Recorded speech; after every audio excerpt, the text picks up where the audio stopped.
ہم اپنا آج کا سبق شروع کرتے ہیں۔ اعوذ باللہ من الشیطان الرجیم، بسم اللہ الرحمن الرحیم۔ افمن، کیا بھلا وہ شخص، افمن کیا بھلا وہ شخص، اتبع جو متلاشی ہو، رضوان رضامندی، رضا اللہ، افمن اتبع رضوان اللہ، کیا بھلا وہ شخص جو اللہ کی رضا کا متلاشی ہو، اللہ تعالیٰ کی رضامندی، اللہ تعالیٰ کی خوشنودی کا طلبگار ہو۔ کمن کا طرح ہو سکتا ہے، من جو باء مبتلا ہوا، بسخط غضب میں، غصے میں، من اللہ اللہ تعالیٰ کے، کمن باء بسخط من اللہ، کیا اس کی طرح ہو سکتا ہے جو اللہ کے غضب میں مبتلا ہوا، ومأواہ اور اس کا ٹھکانہ جہنم ہے، وبئس اور بہت ہی برا ہے، المصیر یہ ٹھکانہ، وبئس المصیر اور جہنم بہت ہی برا ٹھکانہ ہے۔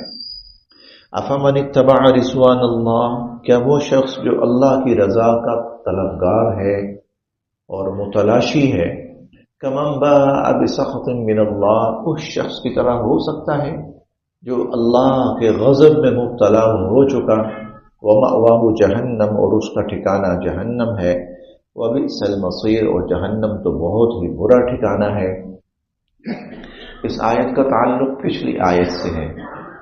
پچھلی آیت میں غزوہ احد کے اندر ایک خیانت کا کیس آیا، اور خیانت یہ تھی کہ کسی نے مال غنیمت میں سے کوئی چیز چرا لی تھی، غالباً ایک قیمتی چادر تھی، وہ چرا لی۔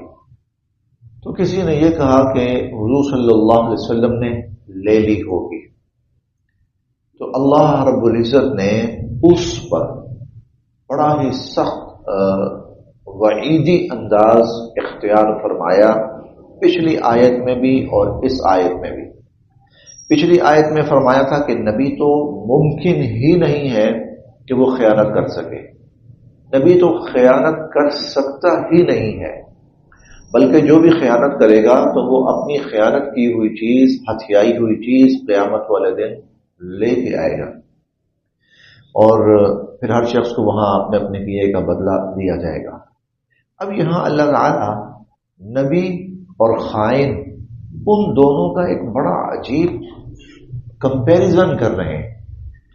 نبی ہمیشہ اللہ کی رضا کا متلاشی ہوتا ہے، نبی ہر وہ کام کرتا ہے جس سے اللہ کی رضا حاصل ہو، اور نبی کی زندگی کا سارا مقصد اللہ کی رضا کا حصول ہوتا ہے، اور وہ ہمیشہ اللہ کی رضا، اللہ کی رحمت کا طلبگار رہتا ہے۔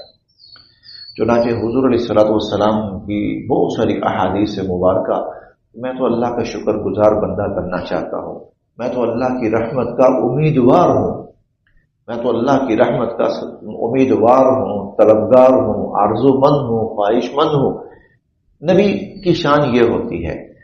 دوسری طرف جو خیانت کرنے والا ہے تو اللہ تعالیٰ فرماتے ہیں وہ تو اللہ کے غصے اور غضب میں مبتلا ہو چکا۔ کیا یہ دونوں برابر ہو سکتے؟ کیسا ہو سکتا ہے؟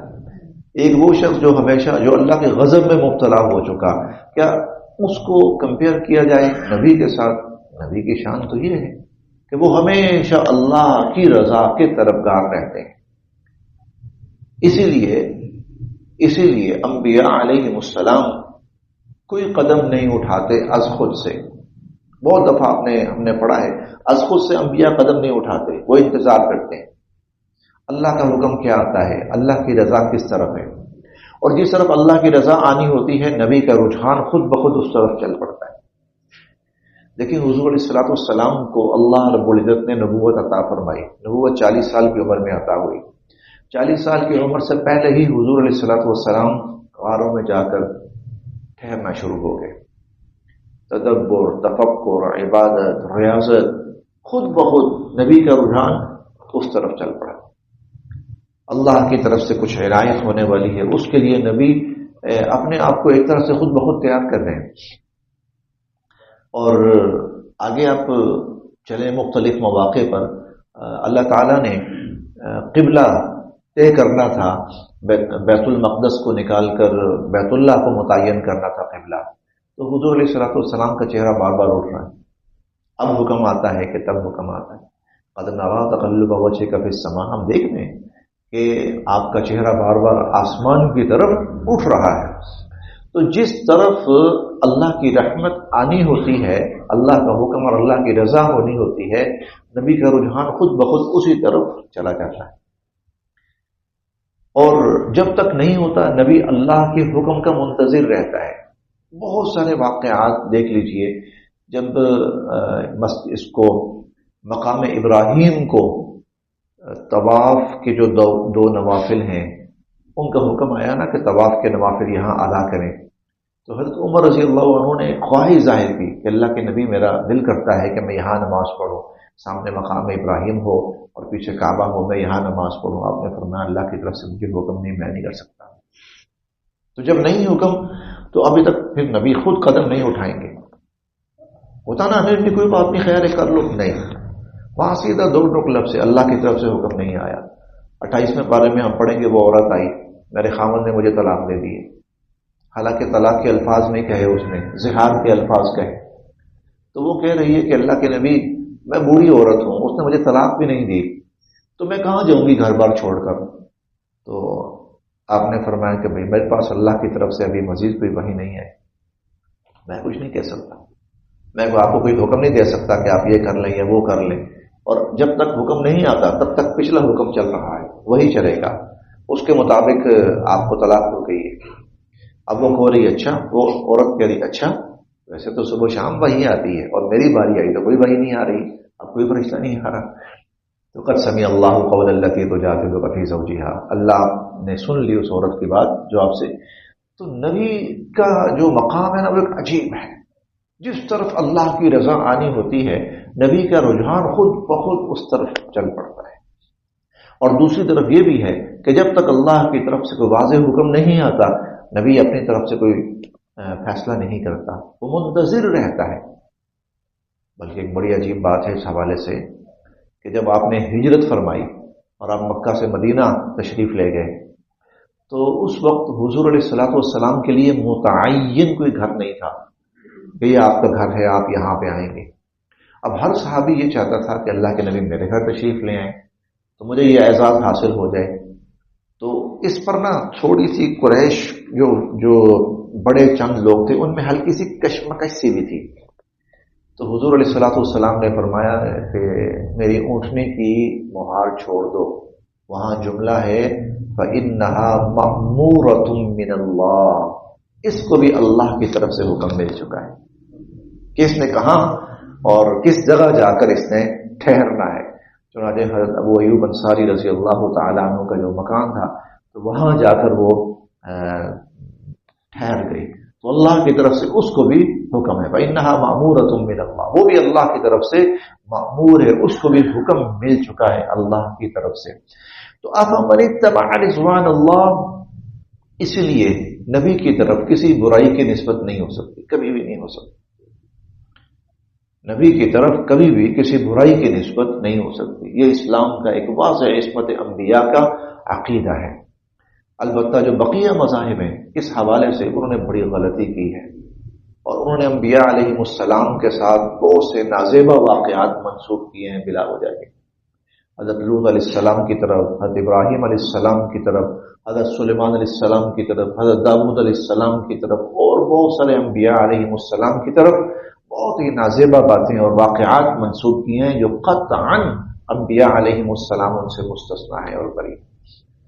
ہم 22ویں پارے میں پڑھیں گے، بلکہ اتفاقاً آج تلاوت ہوئی ہے عشاء کی نماز میں کہ لا تکونوا، اے ایمان والو تم نہ ہو جانا ان لوگوں کی طرح جنہوں نے موسیٰ علیہ السلام کو ایذا پہنچائی. لا تکونوا کالذین آذوا موسیٰ، موسیٰ علیہ السلام پر جنہوں نے موسیٰ علیہ السلام کو ایذا پہنچائی، تم ان جیسے نہ ہو جانا. فبرأہ اللہ مما قالوا، اللہ نے موسیٰ علیہ السلام کو بے عیب ثابت کر دیا. وکان عند اللہ وجیہا، وہ تو بڑی شان والے ہیں اللہ کے ہاں. تو انبیاء علیہم السلام کو ایذائیں پہنچائیں، ان پر الزامات عائد کیے، ان کی طرف نازیبہ باتوں کی نسبت کی بقیہ اقوام نے.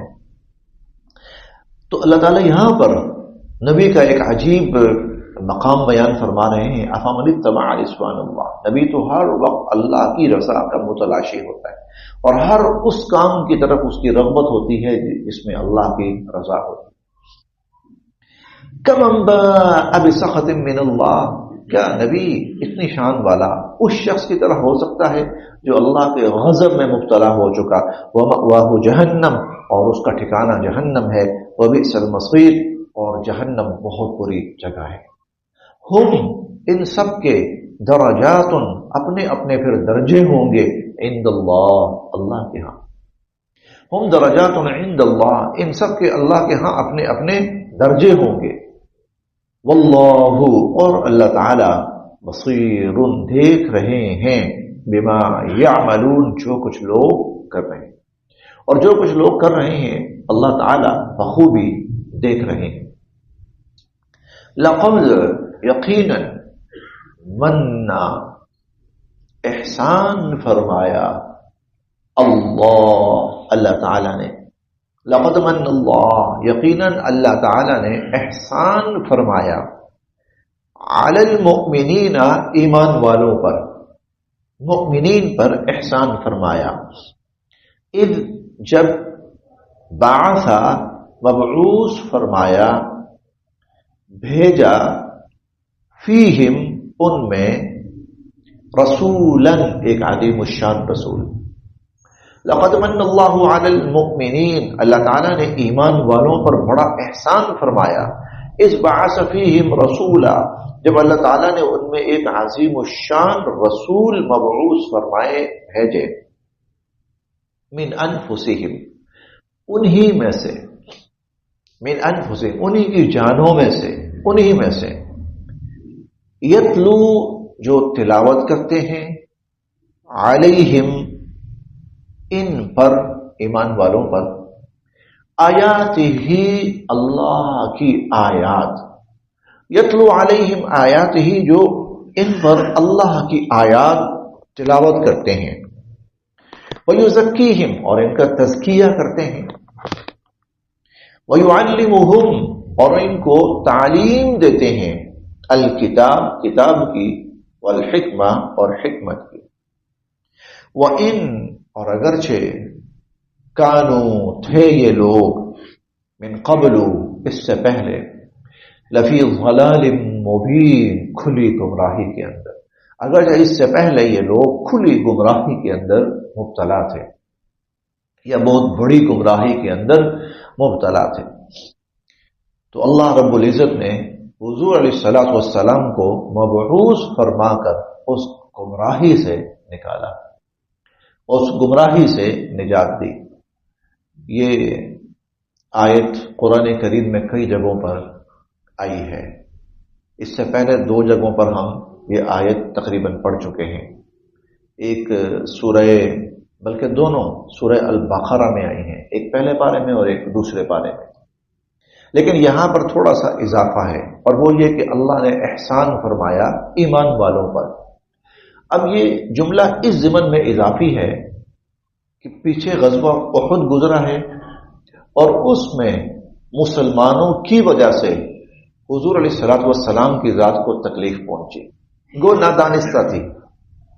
پھر یہاں پر کسی شخص کی زبان سے یا کچھ لوگوں کی زبان سے کوئی ایسا کلمہ نکلا جو حضور علیہ السلام کی ذات کے منافی تھا اور آپ کے مقام کے منافی تھا. تو اللہ رب العزت نے پھر یہاں پر اس جملے کا بھی اضافہ فرمایا، لقد من اللہ کا احسان ہے یہ تو. اور احسان کی تو قدر ہونی چاہیے، احسان کی قدر ہونی چاہیے، اس کا تو شکر ہونا چاہیے، نہ یہ کہ ناقدری ہو.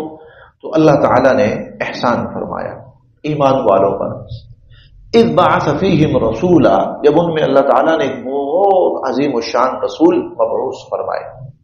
حضور علیہ الصلوۃ والسلام کی 4 ذمہ داریاں یہ یہاں پر بھی بیان ہوئی ہیں، پہلے بھی بیان ہوئی ہیں، اور آگے بھی انشاءاللہ 28ویں پارے میں سورہ الجمعہ کے اندر یہ آیت دوبارہ آئے گی. 4 بڑی ذمہ داری، یہ سب سے بڑی ذمہ داریاں ہیں حضور علیہ الصلوۃ والسلام کی. ایک، قرآن کریم کی تلاوت.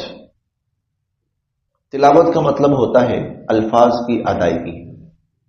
تلاوت ایک تعلیم ہے، قرآن کی تعلیم، ایک قرآن کی تلاوت، یہ 2 الگ الگ چیزیں، اور اللہ تعالیٰ نے ان دونوں کو الگ الگ بیان فرمایا ہے.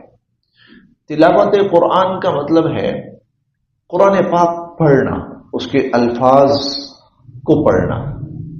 چنانچہ حضور صلی اللہ علیہ وسلم مختلف مواقع پر لوگوں کے سامنے قرآن کے الفاظ کی تلاوت فرمایا کرتے تھے، مختلف مواقع پر. اور یہ تلاوت جو ہے پھر امت کے اندر بھی اسی طرح رائج ہوئی. امت کے اندر بھی، امت کو بھی تلقین کی گئی کہ وہ بھی قرآن کی تلاوت کیا کرے. امت کے اوپر بھی رائج ہوئی. بہت سی جگہوں پر اللہ تعالیٰ، ہم پڑھتے ہیں اور پڑھتے آئیں گے کہ یتلو، وہ لوگ جو اللہ کی آیات پڑھتے ہیں، اللہ کی آیات کی تلاوت کرتے ہیں.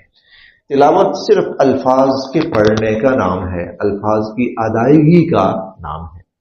جیسے ہم نماز میں تلاوت کرتے ہیں، الفاظ کی ادائیگی، بھلے سے اس کا مطلب نہ بھی پتا ہو، کوئی بات نہیں، مقصد حل ہو گیا.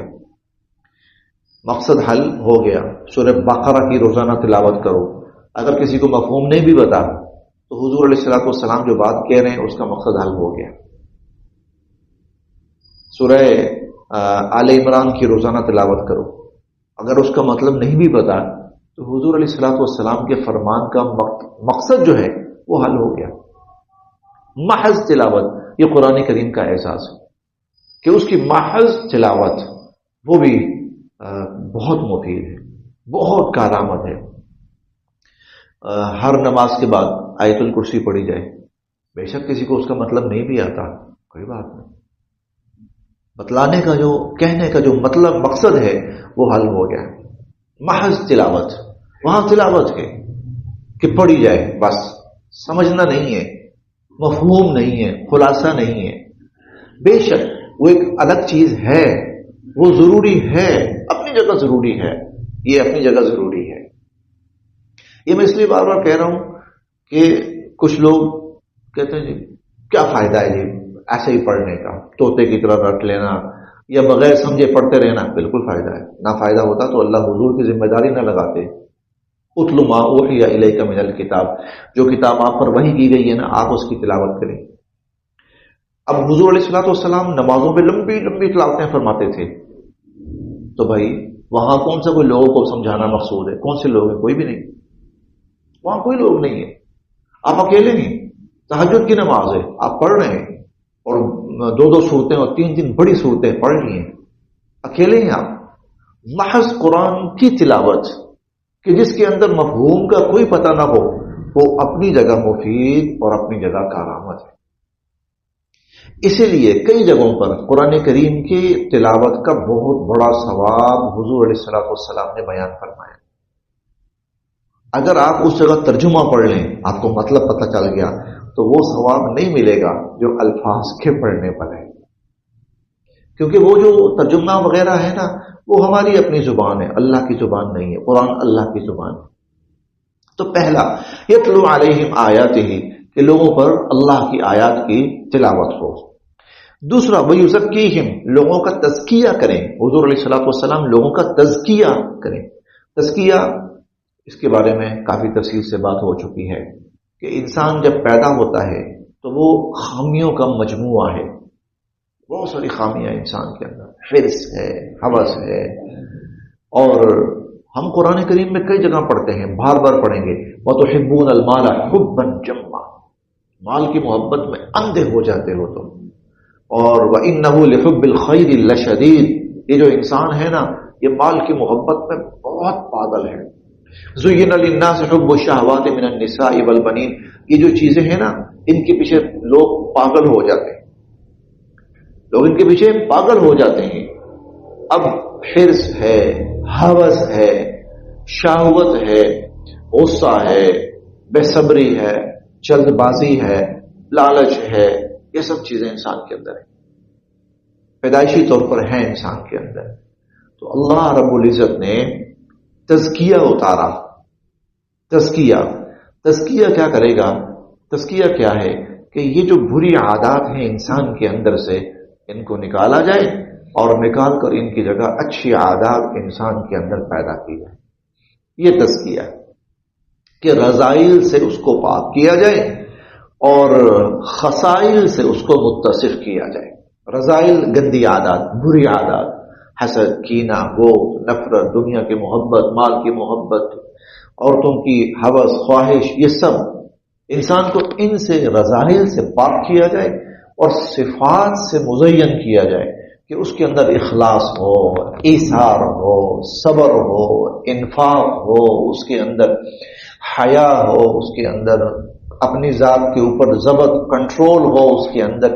ان صفات سے انسان کو مزین، یہ ہے تزکیہ، یہ تزکیہ۔ ایک میں نقطے کی بات عرض کرنے لگا ہوں، اس کو سمجھ لیجئے گا ذرا، اور وہ یہ دو چیزیں ہیں کہ جن کی بنا پر انسان کی ہر چیز کا فیصلہ ہوتا ہے۔ دو چیزیں، ایک دل ہے اور ایک عقل ہے۔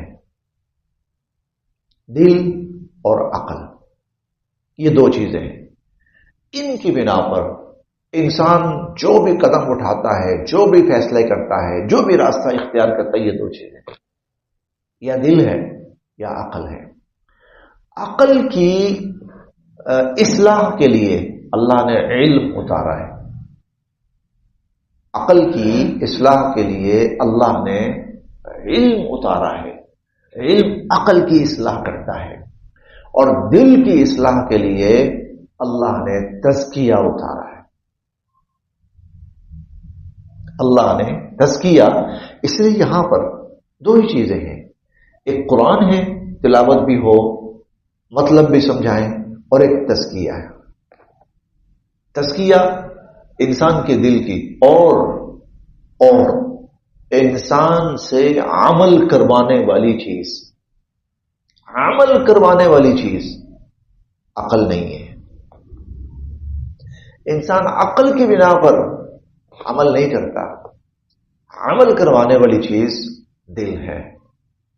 اچھا، اس کو فقہا کی نہیں، صوفیاء کی اصطلاح میں، بلکہ قرآن کی اصطلاح میں بھی اس کے لیے ایک اور لفظ استعمال ہوتا ہے، وہ ہے نفس۔ انسان کا نفس، جو نفس ہے نا، برائیوں پہ آمادہ کرتا ہے، نفس یہ کرتا ہے، نفس یہ نفس، اس کو آپ دل کہہ لیں، اس کو آپ نفس کہہ لیجئے۔ اس کے لیے اللہ رب العزت نے تزکیہ اتارا ہے۔ انسان عقل، دیکھیں ہم میں سے بہت سے لوگوں کو پتا ہے یہ چیز فائدہ مند ہے، یہ چیز نقصان دہ، یہ عقل کا کام ہے، یہ عقل کا کام ہے۔ عقل نے بتا دیا اس میں فائدہ ہے اور اس میں نقصان ہے۔ لاکھوں چیزیں ایسی ہیں ہمیں پتا ہے اس میں فائدہ، اس میں نقصان ہے، یہ عقل تھی، اس نے بتا دیا یہ فائدہ یہ نقصان۔ کون سی چیز اختیار کرنی ہے، اس پہ انسان کا دل آتا ہے، وہ انسان سے کرواتا ہے فیصلے، وہ کرواتا ہے، چاہے وہ صحیح کا فیصلہ کروائے یا غلط کا فیصلہ کروائے۔ ہاں، اگر یہ دل ٹھیک ہو جائے تو پھر یہ ہمیشہ انسان سے صحیح فیصلے کروائے گا، اور اگر یہ دل بگڑ جائے، اس لیے حضور علیہ الصلوۃ والسلام نے ایک حدیث سے مبارکہ میں فرمایا تھا، الا ان انسان کے اندر ایک الا ان لمضغۃ، انسان کے وجود کے اندر نا ایک گوشت کا لوتھڑا ہے۔ آپ نے فرمایا وہ ٹھیک ہو جائے نا تو سب ٹھیک ہو جاتا ہے، اور جب وہ بگڑ جائے نا سب بگڑ جاتا ہے۔ الا وہی القلب، سنو وہ دل ہے، وہ دل ہے۔ ابو جہل جیسا انسان، ابو جہل، کہ اس سے بڑا بدبخت گمراہ کوئی نہیں ہوگا، جس کو قرآن نے کہا سورہ اقرا کے اندر کہ فلیت عنادیہ صنعت و زبانیہ نہیں، بلکہ وہ پچھلی آیت ہے او امر بالتقوى ارايدا كذب وتولى الم يعلم بان الله يرى كلا لئن لم ينتهي لنسفعا بالناصيه. اگر یہ باز نہ آیا نا تو ہم اس کو پیشانی سے پکڑ کے گھسیٹیں گے، پیشانی سے پکڑ کر ہم اس کو، بہت بڑی بات ہے عرب کے اندر ابو جہل پتہ نہیں کیا چیز ہے، قرآن نے کہا تجھے پیشانی سے پکڑ کے گھسیٹنا ہے ہم نے، اگر یہ باز نہ آیا. ابو جہل جیسا شخص، اس سے غزوہ بدر سے پہلے، غالباً صحابی کا نام میرے ذہن میں نہیں ہے، ابو الحکیم اس قسم کا کوئی نام تھا، تو انہوں نے پوچھا کہ عمر یہ بتاؤ یہ تم محمد کے اتنے خلاف ہو، غلط ہے وہ جھوٹے ہیں، وہ غلط ہیں یا جھوٹے ہیں؟ ابو جہل نے کہا تھا نہیں، بندہ سچا ہے، سچا ہے. کب پھر کا ہمارا مقابلہ ان کے ساتھ مقابلہ ہے، اور مقابلے میں یہ ہے کہ ہم نے کامیاب نہیں ہونے دینا ان کی کامیابی ہماری ناکامی ہے، سو ہم نے ان کو ناکام کرنے کی ہر کوشش کرنی، تو ہمارا ان کے ساتھ مقابلہ ہے. اب عقل ہے، عقل بتا رہی ہے اس کو یہ صحیح ہے یہ غلط ہے، تزکیہ نہیں ہے، نتیجہ کیا ہے کہ وہ گمراہی پیڑا ہوا ہے. اور یہ ہم حضرت صفیہ رضی اللہ عنہ حضور علیہ الصلوۃ والسلام کی زوجہ محترمہ ہیں، ان کے دو بھائی یہودی بڑے عالم علماء میں سے، یہود کے بڑے علماء میں سے، پتہ چلا کہ مدینہ کے اندر کوئی شخص نبوت کا دعویٰ کر رہا ہے، چلو یار دیکھتے ہیں، ہم تو جانتے ہیں سچا ہوگا تو بھی دیکھ لیں گے، جھوٹا ہوگا تو بھی پتہ چل جائے گا. دونوں آئے اور آ کر حضور علیہ الصلوۃ والسلام سے ملاقات کی.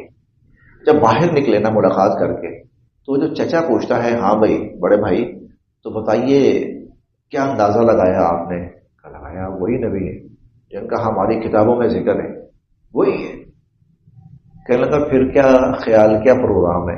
کہتا ہے جب تک جان میں جان ہے ان کی مخالفت کرنی، وہ کامیاب نہیں ہونے دینا. کیوں؟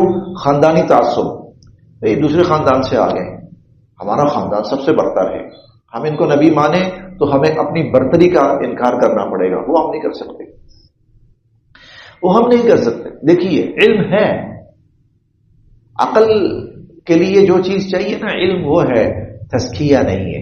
تزکیہ کیا ہوتا ہے؟ انسان کا دل اتنا ٹھیک ہو جائے کہ وہ صرف حق و سچ کو اپنائے اور غلط اور جھوٹ کا انکار کرتے ہیں. اس کے لیے اللہ نے تزکیہ اتارا. وَيُزَكِّيهِمْ، نبی علیہ الصلوۃ والسلام لوگوں کا تزکیہ کریں گے. اس سے کیا ہوگا؟ لوگ حق قبول کریں گے، باطل کو چھوڑیں گے، سچ اپنائیں گے، جھوٹ سے نفرت کریں گے.